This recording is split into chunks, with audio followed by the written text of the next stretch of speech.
일부 최상위권 학생에게 영향이 집중되는 의대 입시와는 달리 수험생 대부분에게 영향을 미치는 변화, 바로 무전공 선발입니다. 올해는 전공을 정하지 않고 대학에 들어가는 무전공 입학 규모가 지난해보다 4배가 늘었는데요. 입시 전반에 상당한 지각 변동이 예상됩니다. 보도에 진태희 기자입니다.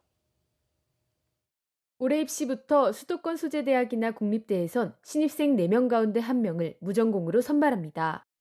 국민대와 건국대는 무전공 선발을 아예 하지 않다가 올해부터 각각 모집 인원의 41.9%와 28.8%를 무전공으로 뽑습니다. 이 밖에 교육부가 정한 재정 지원 사업의 만점 기준인 25%를 넘는 곳은 서강대와 이화여대, 한국외대 등이 있습니다. 다만 무전공 선발 인원을 원래 계획보다 줄이거나 약간 늘리는 데 그친 경우도 있습니다. 무전공 모집 비율을 25%까지 확대하려 했던 서울대는 교수들의 반발로 작년보다 25명 늘린 546명만 뽑기로 했습니다. 같은 이유로 연세대도 작년보다 92명 늘린 480명을, 고려대 역시 196명만 선발하기로 했습니다. 이들 대학 모두 무전공 선발 비율이 25%에 미치지 못했습니다.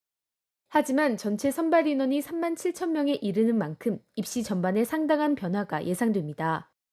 순증 개념인 의대와 달리 무전공은 다른 전공의 모집 인원을 줄이면서 선발 규모가 커졌기 때문에 다른 학과 전공 인원에도 영향을 미칩니다. 그동안의 입시 결과를 토대로 지원 전략을 세우기가 어려워진 겁니다. 성적이 낮은 학생들이 인기학과 진학을 바라고 상향 지원하거나 예측이 어려운 상황에 지나치게 하향 지원을 할 수도 있습니다. 눈치 싸움이 치열해지면서 상위권 인기학과의 최종 합격선이 예상되는 합격선보다 현저히 낮게 형성되는 이변이 일어날 수도 있습니다. 입시 전문가들은 예측 불가능한 상황에 흔들리기보단 평정심을 유지하는 게 중요하다고 당부합니다.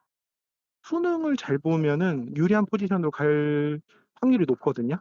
수능 체제를 맞추면은 또 이제 교과 전형이나 이런 데 쓸 수 있는 게 많아지는 거고, 무전공에서 정시를 늘린 학교가 많기 때문에 정시에서도 실은 의외의 결과들을 얻을 수 있거든요.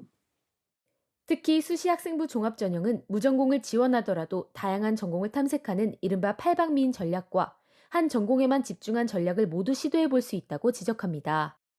팔방미인 형태의 스타일도 있을 거고, 내지는 궁금한 거에 대해서는 탐구를 했어라고 하는 아이들이 있을 거고, 그 두 부류 중에 내가 누구냐라는 것에 대한 정체성을 가질 필요가 있다는 얘기예요. 한편 앞으로 무전공 선발의 불확실성은 계속 이어질 전망입니다.